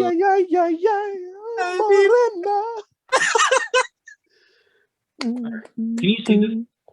Yes. All right, Ronell just sent this. Oh. Hey. Let's go. Why the fuck? You hate that picture? Yo, the big kahuna? Oh, that's a fire picture. Let's go. How long is that? 20 seconds. It's just looped. We can absolutely use Roses with that 20 seconds. Sure. Okay. Let's go. Holy shit. Hey, that was fire. Let's go. I love that picture you used of me. Holy shit. Yo, he chose fire pictures for all of us, though. Right. Yeah. Damn. Ronell, dude. Well, I guess I'm pigeonholed in being the wrestler guy on the podcast. Yeah. That's a bet. That's fire. Holy shit. I'm dead. So should I just send it to Ronell and tell him to like if you I'm about to just do a try video. to send it to him since he has it. I'm about to just call him after this. All right, you can either do that or you can send it to me. Okay. Either or. Cool. I was able to download it. That was great, man. Holy shit. You got an intro. Look at this level up, boy. That was cold. Boy. That was cold. Yeah, we're using that. Absolutely. We're gonna look so lit when we start potting together. Yeah. Oh, you guys. Let's fucking go, man. Get that level up, G. Oh, that how we masturbated in basic seemed to get like a little bit of. I boosted it. Yeah. I boosted that shit. I boosted it, G. Let's fucking go. Holy shit. See, look. Dude. Taking us to the next level, just giving it up. Yeah. I dropped 20 on that joint. I was like, let's go. Yeah. Some of my friends were messaging me and was like, I didn't watch the video, but you didn't say my name, did you? I was like, no. I was like, bro, I made it a point. I actually said I will not disclose the names of the people involved. He's like, oh, I'm about to watch that, John. I said, I watched it back. It's pretty fucking funny. Dude, the how to masturbate during basic and us talking about fucking Brie Larson are doing the best. Like, let's go. Let's go. I'm trying to tell you, like, I think the clips are gonna do better than the podcast itself. Yeah. And I'm not mad at that. I boosted a little 13-second joint too, and you doing a little Denzel Washington joint. Yeah. I boosted that. Yeah, I screen recorded it and put it on Twitter, and it got a little bit of love.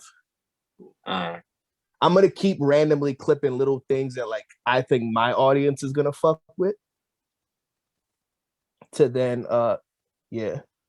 I think that's the smartest way to do it. Because it's like, all right, I know what the people that follow me are looking for. So if I show them what they want to see, And then if they stick around when they see it's more than that, so be it. Bro, I'm But happy. as long as they clip. I'm happy we getting into this groove and shit too. Like this shit is becoming like second nature to just get in front of the camera and just talk and shit. Bro, I literally while I'm on the elliptical with Eel said, hey, how much longer do you think we're gonna be? I definitely gotta get home and like clean myself up. Yeah. He was like, what are you doing tonight? I was like, potting, baby. He's like, oh yeah, you are doing that. I was like, yup, let's be real. Dude, we're at 39 subscribers. Hey. We got one comment that they then deleted, so I can only read half of it. But it's on the Drake versus Tupac, right? Uh-huh. I didn't understand this entirely, but he said, although the fall of music literally started with Whoop There It Is, this comparison of Drake to Tupac is ranking pretty fucking high. The fact that Tupac did what he did with So, and then it cuts off. I know he was about to. It sounds like he was agreeing with our take. Yeah. Which is a good thing. I don't know why he deleted it. Probably because he saw he was the only comment and he probably felt insecure. Pussy shit. Niggas don't like being the first comment unless it's a popular video. Yeah. Yeah. Yeah, that's all right. We'll get there. Hey, but that was a sign of engagement. Yup. Uh-huh. Hey, listen, Javay, I wasn't even on one of the ones we boosted. Scott, let me tell you something my father told me about wrestling. And I think it applies to this venture. Javay, you know the quote. Today is one person. Tomorrow is 10 people. The next, 100. And then 1,000. And then 1,000,000. That's just, yeah. When my dad was in that crowd for me at one of the first shows that I ever was in front of hundreds, my dad kind of gave me this look like, you seeing it, right? And then after that match, it was the triple threat match that me, Kevin, and OB had, Javay. And like I got real like emotional because it was like one of like the few times my dad like flat out came out on his own. It was like, I'm so proud of your performance. Because like my dad very much undersells me like wrestling wise. So like when he went out of his way to like tell me how proud he was of like specifically my wrestling performance, I was like, damn, I don't think I've ever actually heard you say that shit. And like I like got choked up. I was like, oh shit. Like I want to try to get all like pussy in front of the homies and shit like that. But it happened. And then he gave me like a really good like hug. And then like as he hugged me and shit, he was like, you got to the hundreds. Like I told you would. You know what's coming next, right? And I was just like, we're gonna get to them thousands, man. Like, and I felt it. And it's like, it's just, I'm not gonna be all that surprised. Like, we broke 100 on Facebook. Mm-hmm. We're gonna break 100 one night. We're gonna break 100 on YouTube. Then we're gonna get to them thousands, man. Hey, I can't wait. I can't wait till once we hit the thousands. Hey, I can't wait till we get our first play button from YouTube. You know what I'm saying? You know how they send a little play button? Hey, yo, if they send the play button, it stay with Scott, G. 100%. Scott. I think we can cut it up into 7 equal pieces. I noticed in some cases, like if it's a YouTube group, sometimes they send them like one per person in the group. Like I've seen videos of them like they'll send a play button and it'll be like 5 of them for like 5 people groups. I think we'll just have to specify early, like, hey, there's 7 of us. Technically, it'd be 6 things because Scott and Alejandro. I mean, not Scott. John and Alejandro live together, so it'd be 6. True. I know, but like, I mean, they live together. They good. Do we count them as a one piece? I'm saying if it's gonna be in like one person house, it's both of their thing, you know? Like, oh yeah, I mean in that regard, yeah. But I was more talking about like the splits. Oh no. When it come to like splits and like shit like that. Once this becomes a venture where we make money, we're not just gonna be like, hey, you guys are one. I wouldn't feel right doing that. No. Yeah. No, I don't want to do that. Mm-hmm. I don't want to do that. I'm talking about for like play button specifically, they would get I do like Alejandra's idea of like a Spanish podcast. Do it. But I don't know if we should just do a Spanish podcast. Well, why don't you just do one episode and see what happens? Yeah, because I feel like to do a podcast, you need to have like some sort of synergy with the person. We'll test it out. Yeah. Like Just I don't know her. I don't know if I know her well enough. Like, or if you want to wait, us like see what like continue to see what chemistry. I do think her and I should do like some very like Hispanic appealing comedy skits. Do that, or like us lead them at least, and like maybe use y'all with it. But like her and not like, regardless of whether or not y'all understand the comedy of it, like us like lead type shit. Do that, yeah, whatever. Because the only reason to me like this podcast is comfortable because like Gervais, like I feel like I've known you forever, yeah, and then it's like you knew that me and Scott would get along, yeah. You feel what I'm saying? It's like if it was just me and Scott, I mean, we'd probably get lucky because we'd end up finding out that we get along. Right. Yeah. But the beginning would be ice. Yeah. And it's like, that's not going to work. Right. You feel what I'm saying? Like, I would say just start off with some sort of skit or sketch. Yeah. And like, next time we all together, we can see how that works. I do like her concept though of having, honestly, that's a good innermost. Remember how she was saying like the biracial conversation? Mm-hmm. I think me and Alejandra should do a combined 2-piece innermost. Do it. I've been waiting on somebody else to do an innermost. I was about to do a part myself. Yours was so strong, bro. Like I'm working on one, but like I'll like occasionally see yours and be like, let me hold on. Yeah, bro. Like you came in like strong, bro. Like you had a season finale opener, bro. Like nope. Like I'm not even trying to like gas you. Like that shit was strong, bro. Like and then you got there crying in front of a camera, bro. Like I would have to really channel my like wrestler to do it. Hey man, dude, like honestly, just do some shit that's real to you, because that's all I did. You know what I'm saying? Like some shit that was real to me that I live with and that I don't talk about. That's all. You know what I'm saying? Yeah. Like that's what I'm doing with mine. Like there's a lot of comedy in it, just because that's how I cope with shit. I feel you. Yeah. However works. Like my shit came out the way my shit came out. Do y'all shit however the fuck it come out, that's how it come out. You know what I do think the Intermost series should be like us putting a little bit of ourselves out there. Absolutely, yeah. Like I don't want it to be like, hey, this is who I am. Now I like it being like, here's some real shit. Yeah. Like I like the concept of it being some like we're bearing our souls a little bit. Yeah. That's real. Like that raw type shit, like that's I think that shit is fire. That concept is fire. Yeah. Like when I that's why when I presented it to y'all, I'm like, yo, this will be dope because people like to see people like people like to see your soul and shit, you know? They want that genuine emotion. And it also allows them to feel a little bit better about probably the shit they got going on. Like, all right. Sometimes this guy's day. Yeah. Some like that type of shit fucks around and stops somebody from making a decision. Like, yeah, dog. I looked at the demographic for and most of the people who are reached the most. It's fucking teenagers. Of course, fucking teenagers. Like, if you look at the bar. Bro, here's a 30-year-old man who in essence looks like he's doing fucking phenomenal. And saying, hey man, life is still kind of hard. Yeah. It ain't all peaches and fucking cream. Yeah. I be feeling shit too. Yeah. It's real. Real shit. So yeah, man.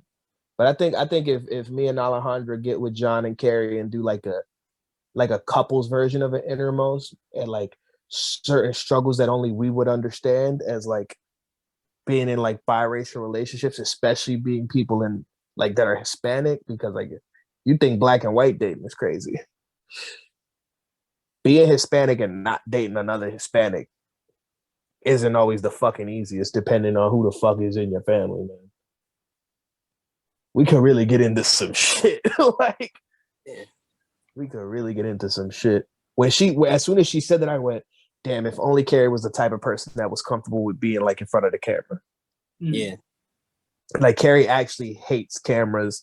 She hates taking, like, she doesn't like none of that shit. Like, she always is like very fucking, I don't know what her issue is, but she don't like doing none of that shit. She's gonna be like, ew, I'm gonna look like that. I'm gonna sound like, she's like, bro, just do it. Yeah. But yeah. Though I got so many text messages and messages that day. Like, it was. Are we still recording? Oh shit. I'm cutting all this out. All right. I don't know. There's like probably one conversation that I'll just keep in if I do this. Mm-hmm. Oh no, yeah. If you fuck around and stumble on content, do your thing. But Scott, what I was referring to earlier was everything that you put up. Because you were saying like, was I okay with like when I talked about Carrie and the other one? Yeah. I don't remember specifically. Basically, you were just talking. You're talking about how you were working out again, and then you were like, "Sex is better." She was bleeding. It was like a virgin all over again. And like when I heard that, I was like, I'm gonna clear this. You talk about when I said when I came back from basic and we had sex that one time. Yeah. And like, yeah, you can keep that. Yeah. Oh, okay.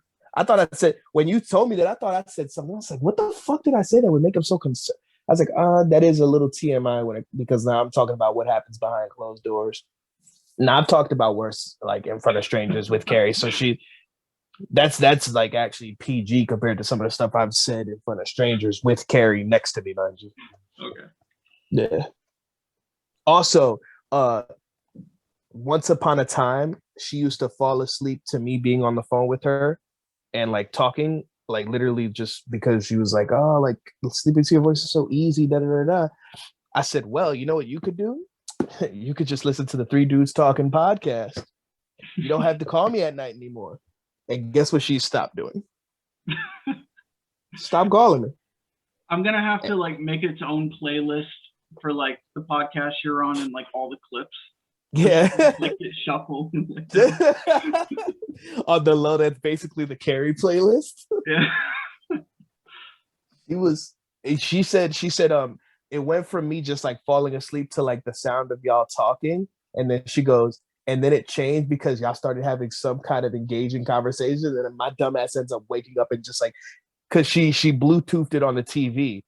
Yeah. And she was like, so she'll go to sleep to podcast. Like if the host has like a sultry voice of any forms, like, all right, cool, I can go to sleep to this. This person has a soothing voice. All right, good night. Mm-hmm. For a while, it was the Joe Budden podcast because like, you know, Joe Budden has like that kind of voice. I get it. And then she was just like, oh, I wish you would do a podcast. It would be so much easier if it was just you and your friends talking, da da da da. And I was just like, I've got great news for you. Do I have something for you? And she was like, wait, who's the podcast? I said, me, Gervais, and Scott. And she thought you were our other friend, Scott. And she goes, you and Gervais is fine. I'm not gonna like hearing Scott's voice. And I was like, Scott doesn't have a bad voice. What are you talking about? And she was like, that's your opinion. I was like, do you know which Scott I'm talking about? She was like, which Scott? I was like, Ronell and Gervais Scott, not my Scott. And she was like, oh, I don't think I've ever heard his voice. I was like, you probably have. You've met Alejandra and everything. She was like, I'd have to see him. And then I send her one of the clips and she goes, okay, I definitely have seen him. She's like, I'd have to remember what he sounds like. And then she clicks on the video and then like 2 seconds in, she texts me. She was like, I can do this. I can do this. He doesn't have a kind of voice where it's like, get it out of my ear. Gervais, you know this, how Carrie would literally call me and let me be talking to someone else. She's like, oh, this is perfect. All right, I'm going to sleep anyway. Don't worry about it. Keep doing what you're doing. I'm just going to sleep to the sounds of your tones. Yeah. She doesn't call me no more because now she's got the Three Dudes Talking podcast. She's gonna have a great many more because I love doing it. She doesn't fucking call me no more. Nowadays, she'll call me before I got on the Zoom call. She called me, said, "Hey, have you started it?" I said, "No." She's like, "Okay, good. Love you. Good night. Have a good night. Have a great pod. You know what I'll be doing." Mwah. Boom. I was like, you about to just queue up the Three Dudes Talking podcast. She's like, "Yup, I'm gonna click a random 3 or 4 of them Jones." And I'm gonna just put it on the TV and I'm gonna put my head on this pillow and let them shits run. I was like, all right. I was like, have you heard the masturbating one yet? She said, no, I actually straight up listened to that one. That one was fucking hilarious. I was like, cue up the Brie Larson one. The Brie Larson one was good. She's like, what the fuck is y'all talking about Brie Larson? I was like, we all agree we would fuck her. And she was like, she knows that I would like fuck the shit out of Brie Larson. She was like, oh my God, there's more. Like, I was like, Scott and Gervais aggressively agreed with me. She's like, Gervais, I could see. Why am I already disappointed in Scott? To be fair, I was inviting her out to the library. Yeah. I told her too. I said, hey, me and Gervais were just talking about how we found her attractive and we would have sex with her. Scott shot his shot. Like, tune in. He wants a relationship. Yeah.